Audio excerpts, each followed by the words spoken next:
Welcome to the revisionary class of cost of capital. My name is Pravesh and I'm chartered accountant. अब इस class में हम cost of specific sources, specific component of the capital calculate करेंगे. तो कैसे calculate करेंगे वो सारी चीज़ें मैं आपको बताऊंगा इन क्विक मैनर. सबसे पहले कॉस्ट ऑफ बॉन्ड और डिवेंचर्स, ये लॉन्ग टर्म बॉन्ड्स और डिवेंचर्स के बारे में बात कर रहे हैं. और हम देखते हैं normally there are 5 types of bonds और डिवेंचर्स. एक रिडीमेबल हो गया और एक इरिडीमेबल हो गया या परपेचुअल बोल सकते हैं, आपको जीरो कूपन हो गया. अमोर्टाइजिंग बॉन्ड्स बोलते हैं the fourth one, and the fifth one is convertible bonds. ठीक है, ये सारे के सारे बॉन्ड्स का कॉस्ट ऑफ कैपिटल हम कैसे निकालेंगे वो देखते हैं. सबसे पहले रिडीमेबल बॉन्ड के केस में हमें दो अप्रोचेस फॉलो करनी होती है. एक तो अप्रोक्सीमेट हो गया, अप्रोक्सीमेट मेथड, और दूसरा हो गया आपका IRR मेथड. ठीक है, अप्रोक्सीमेट मेथड के अंदर कॉस्ट ऑफ डिवेंचर, इसको मैं इधर KD लिख देता हूं, कॉस्ट ऑफ डिवेंचर या कॉस्ट ऑफ डेट जो होगा वो कैसा आएगा, interest into 1 minus T redemption value minus net profits divided by total maturity period या remaining maturity period divided by RV redemption value plus net profits divided by 2. ठीक है, into 100% कर देंगे आप, ये अप्रोक्सीमेटली इसका आंसर आ जाएगा. Okay, net proceeds NP stands for net proceeds, मैं अभी उसका नोट्स लिखाऊंगा. ये जो IRR मेथड है, IRR मेथड में आपको क्या ध्यान देना है, you have to try to find NPV equals to 0. ठीक है, वो रेट जिसका NPV 0 होता है. तो आप क्या करेंगे, सबसे पहला आप निकालेंगे present value of bond at 2 different rates. ठीक है, 2 डिफरेंट रेट्स, और उसके बाद क्या करेंगे आप इंटरपोलेशन करेंगे. ठीक है, तो ये 2 स्टेप्स करके आपको क्या ध्यान रखना है, आपका जो प्रेजेंट वैल्यू है, present value of bond shall be equals to net proceeds. ठीक है, present value of bond shall be equals to net proceeds. तो एक ऐसा रेट होगा जिससे नेट प्रोसीड्स और प्रेजेंट वैल्यू क्या होंगे, बराबर होंगे. ठीक है, वो रेट को हम बोलेंगे कॉस्ट ऑफ डेट. ठीक है, और इरिडीमेबल बॉन्ड के केस में क्या होगा, इरिडीमेबल बॉन्ड के केस में आप एक ही तरीके से कैलकुलेट करोगे, that is KD equals to interest into 1 minus T divided by net profits into 100%. Okay, ये परपेचुअल बॉन्ड है, इसमें केवल इंटरेस्ट आता रहेगा and net profits would be the amount that is received by the company. Zero coupon bond के case में हम क्या करेंगे, जीरो कूपन बॉन्ड के केस में हम लेंगे फ्यूचर वैल्यू यानी कि रिडेम्पशन वैल्यू, और आज जो पैसा मिला प्रेजेंट वैल्यू 1/n माइनस 1. ठीक है, इस तरीके से आप कैलकुलेट कर सकते हैं, और आप IRR मेथड प्रॉपर लगा के आप कैलकुलेट कर सकते हैं. ठीक है, तो प्रेजेंट वैल्यू कौन से रेट से इक्वल्स टू नेट प्रॉफिट्स आएगा, PV 0 shall be equals to net profits. This is something which you need to take care. Amortizing bonds के केस में क्या होगा, अमोर्टाइजिंग बॉन्ड्स हम समझेंगे. अमोर्टाइजिंग बॉन्ड्स क्या होता है, एक जैसे एक बॉन्ड हो गया जिसका फेस वैल्यू है 1000. ठीक है, और इन 5 years ये अमोर्टाइज हो जाएगा, ठीक है, तो इन 5 years अगर ये अमोर्टाइज हो जाएगा तो कैसे कैसे अमोर्टाइज होगा, may be equally.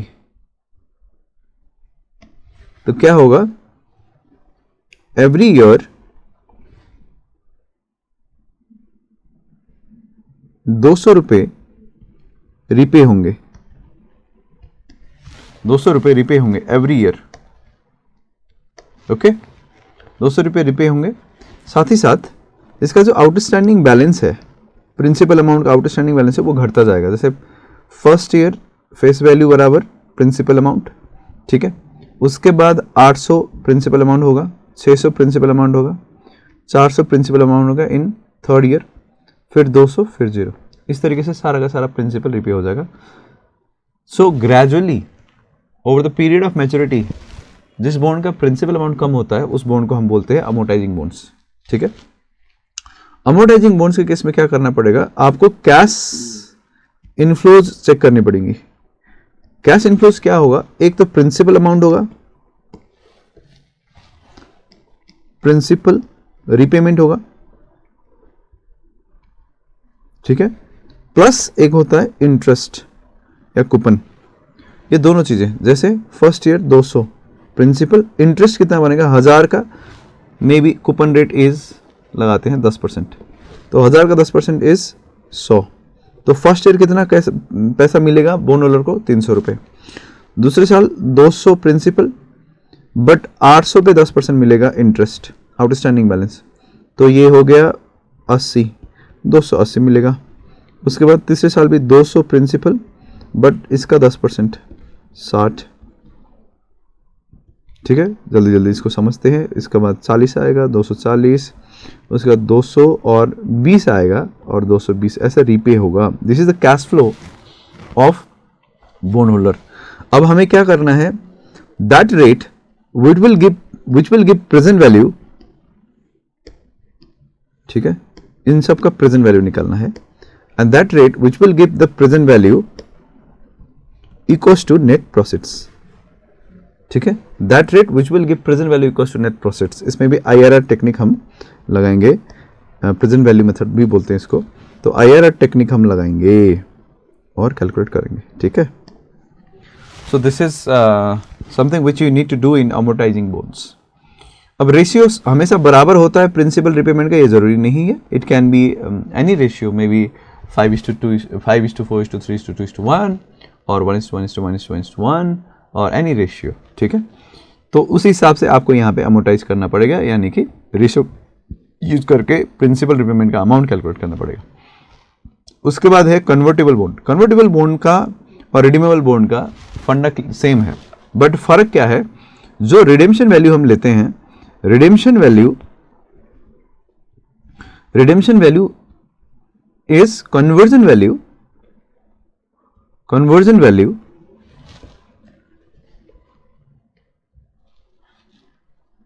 redemption value is conversion value or cash redemption value, whichever is higher.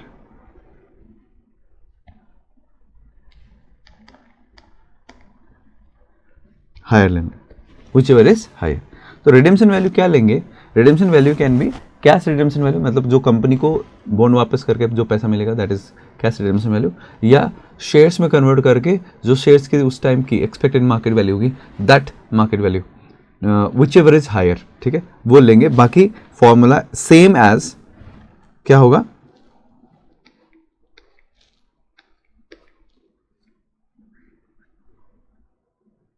बाकी फॉर्मूला सेम एज आपको रिडीमेबल बॉन्ड में आपने जो किया था वही करना पड़ेगा।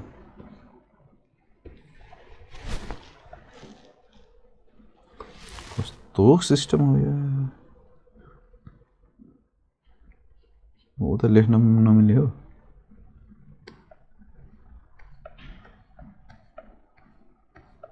तो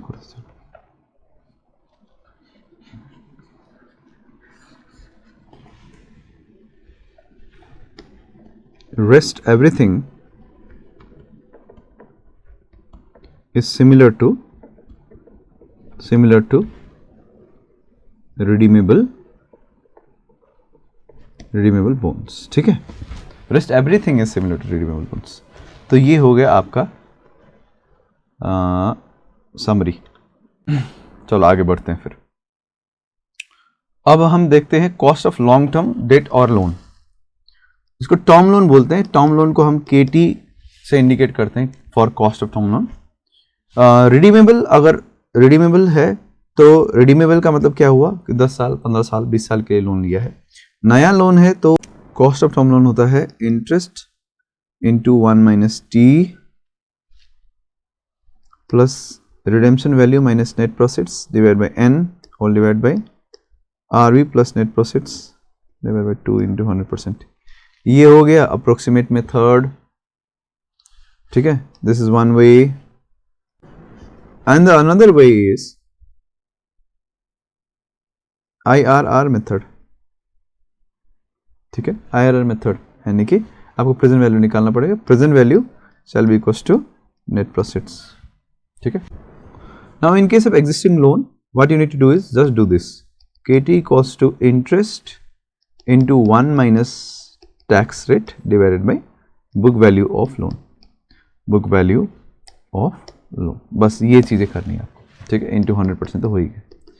फॉर रिडीमेबल, इरिडीमेबल में बोथ केस, अगर इरिडीमेबल में है तो न्यू लोन में आपको interest into 1 minus T by net proceeds करना है, और एग्जिस्टिंग लोन में KT equals to interest into 1 minus T divided by book value करना है. भाई यही करना है, इंटू 100% तो हो ही गया. This is how you calculate the cost of term loan. ठीक है. और सिमिलर और एक सिक्योरिटी है, दैट इज प्रेफरेंस. तो प्रेफरेंस शेयर कैपिटल की कैलकुलेशन भी सिमिलर टू बॉन्ड्स और डिवेंचर्स की तरह ही होता है, क्योंकि उसकी जो कमिटमेंट होती है प्रेफरेंस डिविडेंड की वो एक फिक्स्ड होता है. तो एक फिक्स कॉस्ट उसमें आपको देखने को मिलता है. दैट्स व्हाई उसका calculation is similar to bond. ठीक है, सिमिलर टू बॉन्ड. अगर रिडीमेबल है, न्यू इशू है, KP क्या होगा? KP is preference dividend amount plus redemption value minus net proceeds divide by n whole divide by redemption value plus net proceeds divided 2 into 100%. अगर यही चीज existing है, existing के लिए हम क्या करेंगे? एग्जिस्टिंग के लिए preference dividend amount redemption value minus P0 करेंगे, current market price divided by remaining maturity whole divided by redemption value plus P0 100%. ये अप्रोक्सीमेट मेथड हो गया. दूसरा IRR can be applied in both case. This is first and second is we can always apply IRR method. IRR method, present value method, where present value shall be equals to current price of the share. ठीक है. अगर ये irredeemable है तो irredeemable case में क्या करेंगे? KP equals to preference dividend amount divided by new issue के केस में net proceeds. और existing के केस में क्या होगा? KP equals to preference dividend amount, ये 1 साल का लेंगे. ठीक है, हम 1 साल का लेंगे divided by P0 current market price. Current market price कहाँ गया? Okay, this is it. इस तरीके से हम कैलकुलेट करेंगे दोस्त. ठीक है, ये मैंने आपको बता दिया कि प्रेफरेंस शेयर कैपिटल के केस में क्या होता है. In this way we can calculate. एक ये अब्रीज्ड व्यू है, ये समरी व्यू, बट उसके अलावा आपको बहुत सारी चीजें ध्यान में रखना होता है. तो पॉइंट्स टू बी नोटेड. ठीक है, इसके ऊपर बात करते हैं. This one is very important. Points to be noted. First point, ये जो नेट प्रोसीड्स हम बता रहे हैं, नेट प्रोसीड्स ये क्या होता है? नेट प्रोसीड्स होता है, एक तो फेस वैल्यू हो गया, फेस वैल्यू लेट्स से 100 रुपए. ठीक है, उसके ऊपर आपका प्रीमियम ऐड होके ये इश्यू होता है, या फिर डिस्काउंट माइनस होके ये इश्यू होता है. दिस और दिस. ठीक है, ये और है. ठीक है, लेट्स से प्रीमियम ऐड होके ये इश्यू हुआ 10 रुपए. लेट्स से तो 1 से 10 हो गया. ये जो दाम आया, this is called issue price. इस इश्यू प्राइस के ऊपर जो अंडरराइटर्स पेमेंट ले जाते हैं, that is called flotation cost और इश्यूइंग कॉस्ट, उसको हमें माइनस करना पड़ेगा. उसके अलावा फ्लोटेशन कॉस्ट में और बहुत सारी चीज़ें आती हैं, जैसे एडवर्टाइजमेंट कॉस्ट हो गया, लीगल कंप्लाइंस कॉस्ट हो गया, आपका सिक्योरिटीज बोर्ड का जो फी होता है वो माइनस करना पड़ता है. तो बहुत सारी चीज़ें, खर्चे आ जाते हैं इश्यू करते वक्त. सो इश्यूइंग एक्सपेंस बोलूँगा मैं. तो इश्यूइंग एक्सपेंस निकालना पड़ेगा, उसको बोलते हैं हम flotation cost. Flotation cost, let's say ये है 5% ऑफ इश्यू प्राइस. ठीक है, तो ये कितना बनेगा? 5.5. तो ये भी माइनस करना पड़ेगा. ये माइनस करने के बाद जो बचेगा that is called net proceeds, ठीक है, इसको हम नेट प्रोसीड्स बोलते हैं। क्लियर? ये है नेट प्रोसीड्स। तो हमें जब नया इशू करने वाले होंगे तो हमें क्या लेना पड़ेगा? नेट प्रोसीड्स लेना पड़ेगा। But for new issue, for existing shares और बॉन्ड्स हमें क्या कैलकुलेट करना है? We shall always calculate current cost. We shall always calculate current cost, ठीक है, हमें हमेशा करंट कॉस्ट कैलकुलेट करना है। और करंट कॉस्ट कैलकुलेट करने के लिए the net proceeds shall be replaced by what? Current market, ठीक है, मार्केट प्राइस। P0 से रिप्लेस करेंगे और बाकी फॉर्मूला सारा कैलकुलेशन सेम रहेगा। ओके, अब थर्ड पॉइंट, जैसे हम कॉस्ट ऑफ डेट कैलकुलेट करते वक्त क्या करते थे? इंटरेस्ट इंटू 1 माइनस टी करते थे। But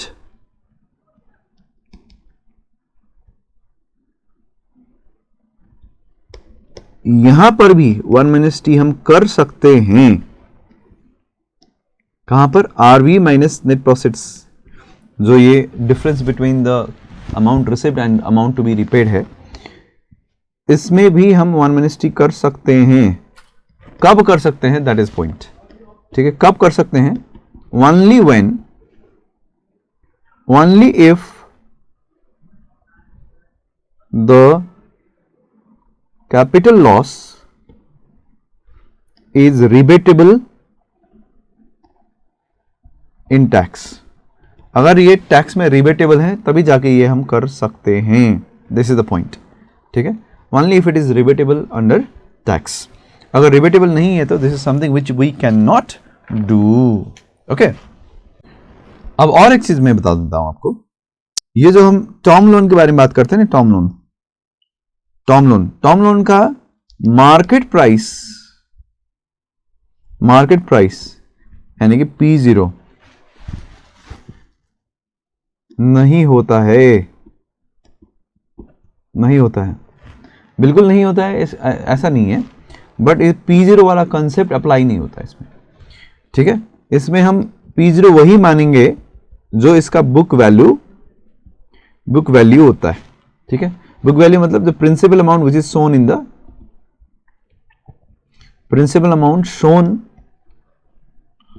shown in balance sheet, ठीक है। बैलेंस शीट में जो प्रिंसिपल अमाउंट हम दिखाते हैं उसी को हम मानेंगे मार्केट प्राइस। तो एग्जिस्टिंग हो या नया हो, उसमें कुछ खास फर्क नहीं है। और एक चीज है, टर्म लोन के लिए हम फ्लोटेशन कॉस्ट शब्द का इस्तेमाल नहीं करते। इंस्टेड विल से सिमिलर चीज है, बट इसको हम बोलेंगे प्रोसेसिंग चार्जेस। बैंक क्या करता है? जब लोन सैंक्शन करता है उस वक्त प्रोसेसिंग चार्ज काटता है। तो प्रोसेसिंग चार्ज शब्द का इस्तेमाल हम यहाँ करेंगे इंस्टेड ऑफ फ्लोटेशन कॉस्ट, ठीक है। क्योंकि फ्लोटेशन कॉस्ट शब्द का इस्तेमाल सिक्योरिटीज के लिए यूज होता है, जो बाजार में हम क्या करेंगे? इशू करेंगे ऐसे सिक्योरिटीज के लिए फ्लोटेशन कॉस्ट या फ्लोटेशन शब्द का इस्तेमाल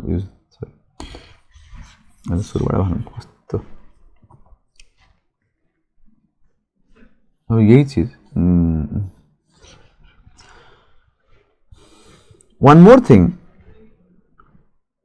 जो टर्म लोन होता है, टर्म लोन का फ्लोटेशन कॉस्ट का मतलब होता है प्रोसेसिंग चार्जेस, ठीक है।